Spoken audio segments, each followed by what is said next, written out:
What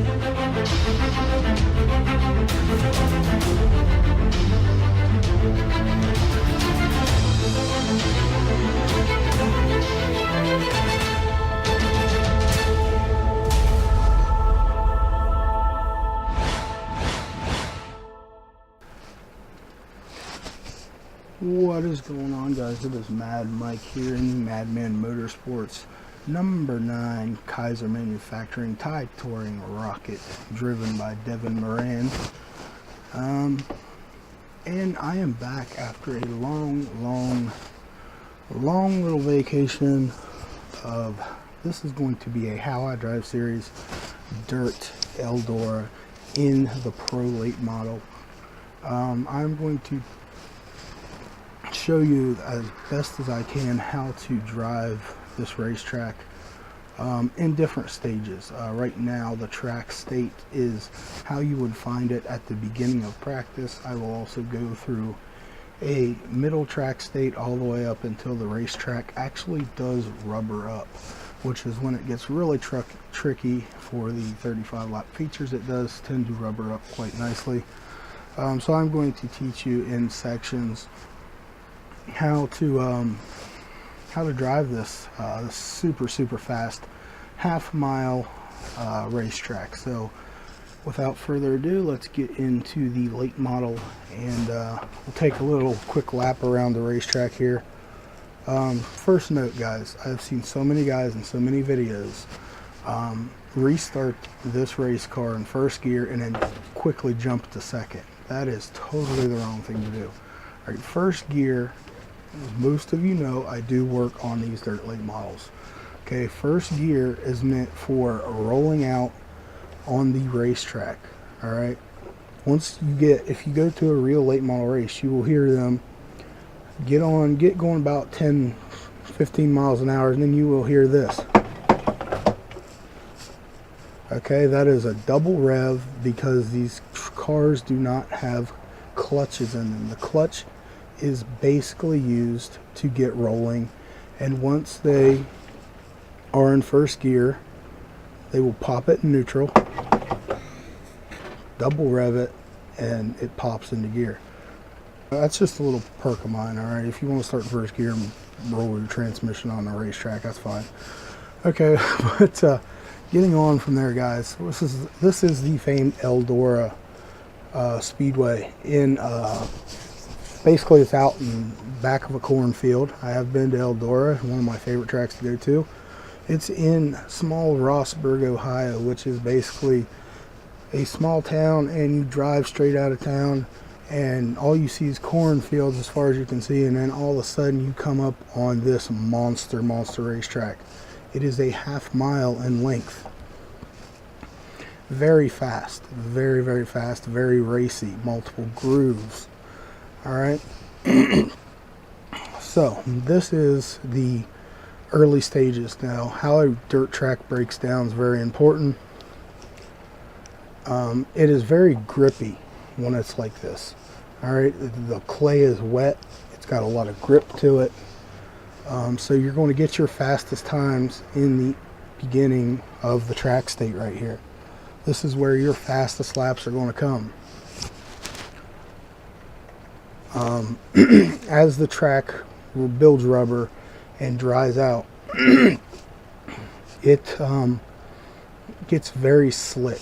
All right, so when the track is wet like this, you can pitch it in really hard and then just drive the thing off like a bear. All right, and you'll see that once I get into the the hot lap stage here. All right, so when we come around to the start finish line, we will light this late model up and do some hot laps here. All right, so this light colored area right here, that is going to be your main groove. So here we go with some hot laps, get this motor wound up. As you go into turn one, you're going to lift just briefly, you're going to lift and stab the throttle to get the thing sideways. Just lift and stab, and then you really try to keep the wheel as straight as possible. You don't want to put too much right into it because you want the thing to slide continuously through the corner. All right, so very little turning right, and get it straight, apex right off out to the wall here, stab left, just right there like that. And it takes a lot of practice to get used to these dirt cars, alright? I'm not the fastest dirt racer by any means, but I do try my best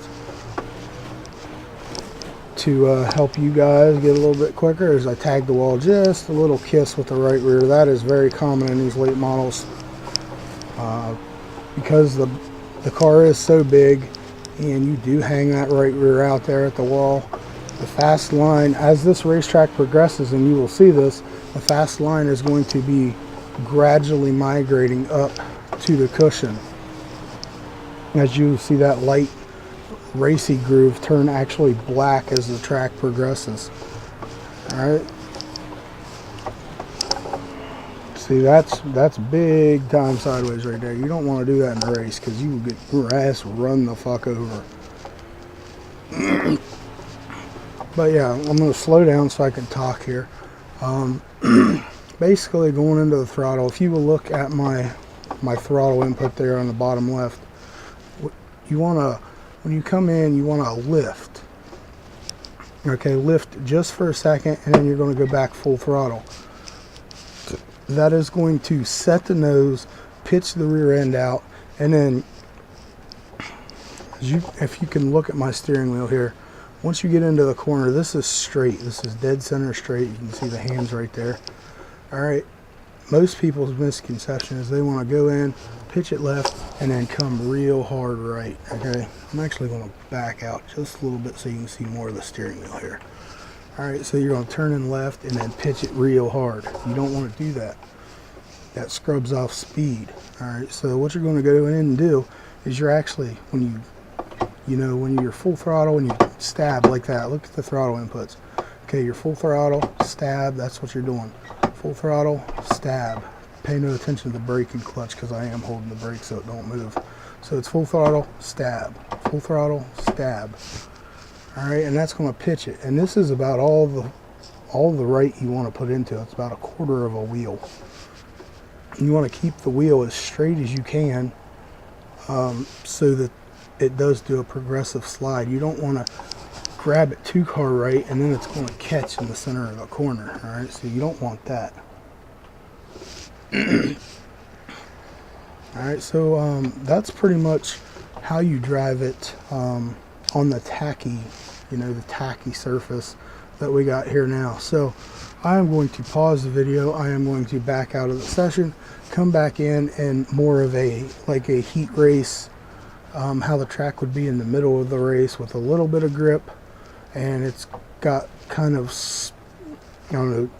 it's starting to rubber up, which is what you would find in like a heat race type situation. Alright guys, we are back here for the second track state. This is the moderate track state. What you are going to find midway through the race, and if you were at a regular racetrack, this is what the track would look like during your heat races and stuff. As you can see, the track's rubbered up right here just a little bit, but it's still kind of slick and drying out right there. So the key to when the track starts drying out, and this is what makes dirt track racers so distinct and so talented amongst other types of racing, is dirt racers have to chase the moisture. All right, in normal asphalt racing, when the track starts taking rubber, it gets fast. When a dirt track starts taking rubber and drying out, it gets slow. So what drivers want to do is chase the moisture either right above the line, which takes a lot of throttle input to run up here above the line, or down on that inside wall. And you can use a lot more throttle down on the inside wall, but you're also using a lot more steering wheel to correct the car and drive the car down here on this inside wall. So it's two different disciplines. It's two totally different types of driving. But I will show you chasing the moisture on the high line, chasing the moisture on the bottom line, and as well as make like some slide job turns and stuff like that. So we will light this late model up and go. First thing we're going to do is on the bottom, where you can turn it in real low, where you can use a lot of throttle, but you use also a lot of wheel, which slows the car down.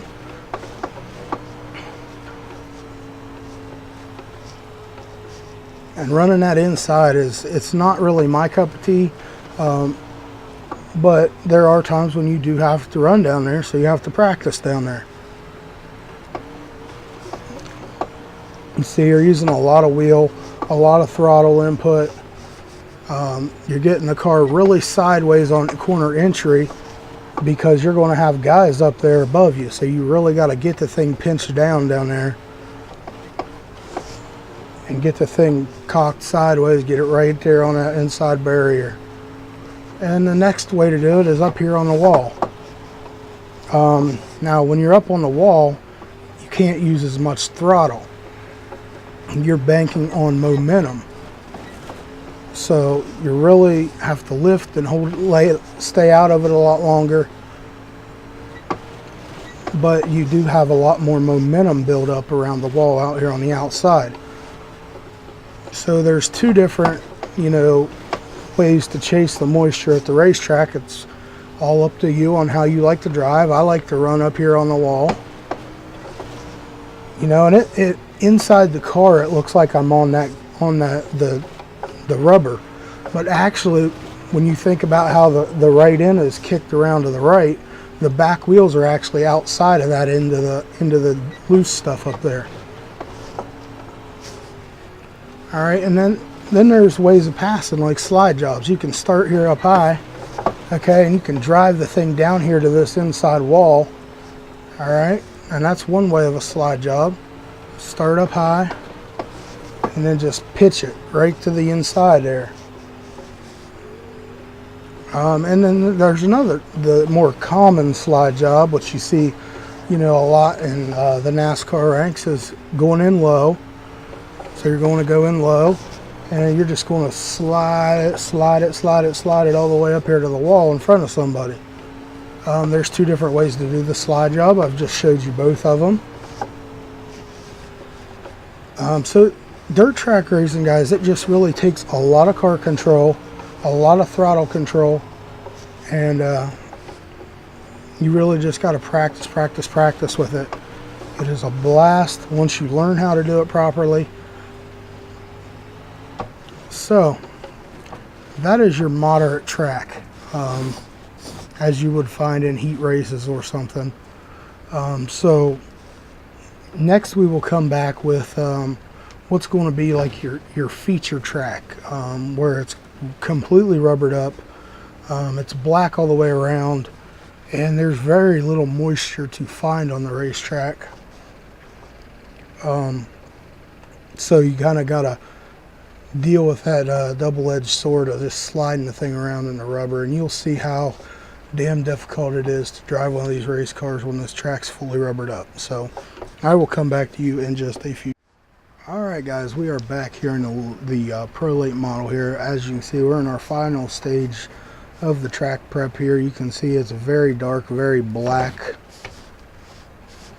and also very slick. So going off turn 4 here without much intro, we're just going to go right on into this. And I'll run in the black here. See, you can just see how freaking slickery that shit is. It's like freaking ice, man. It takes a lot of freaking throttle input to run this car in this black shit.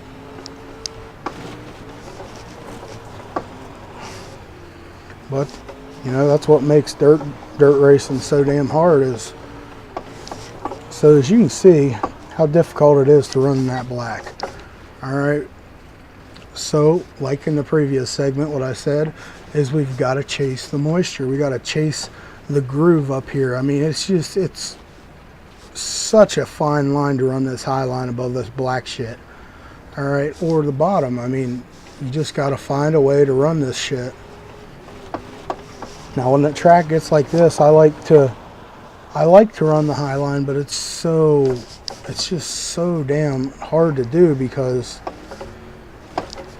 the wall's right there. And on X, it's very, very difficult. Like, it's easy to enter, you know, it's easy to enter down low there. But it slides up into that black slimy stuff. And it just gets really sideways off exit. So you kind of really just got to practice in each type of track conditions and see what you can do to make this thing work. As you can see, as soon as I hit into that black shit, it just slides up the track. It's like running on freaking snot. I swear, it's so difficult to run when the track gets like this. And you really end up just not being able to use the damn throttle. It's like driving a really loose racetrack at like Texas or California or someplace like that, where you got a lot of speed, but you can't use the throttle because it's so loose off.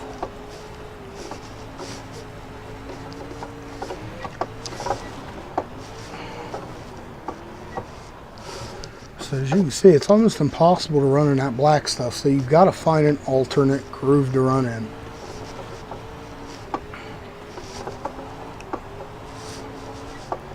So you hear just burping the throttle. As soon as you come off, like getting through here, it's alright, but as soon as you hit that shit, you really got to use a lot of throttle inputs, a lot of wheel, and that's where it gets so difficult to run. You can try it up high here,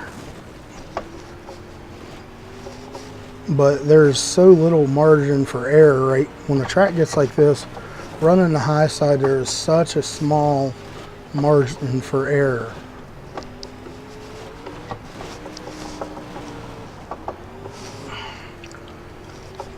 And if you guys are wondering, this is the track state is set at 90% right now.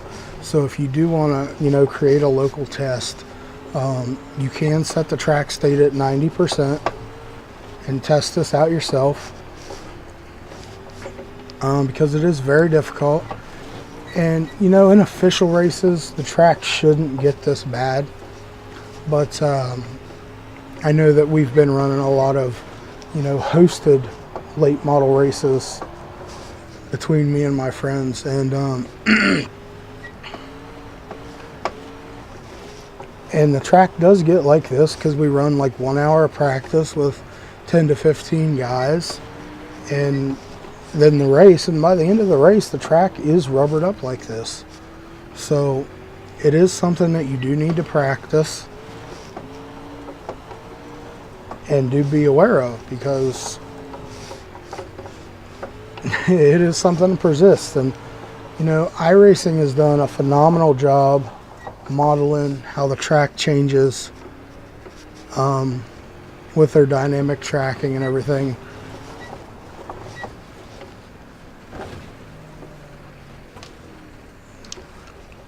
So yeah, guys, I mean, that is kind of all I've got. This has been my How I Drive Eldora in the Pro Late model. And guys, until next time, I've been Mad Mike. This is Madman Motorsports, and this has been my How I Drive Eldora Pro Late model video. So don't forget to like, comment, subscribe, turn them notifications on so you see when I do upload a video. I will catch you guys in the next one.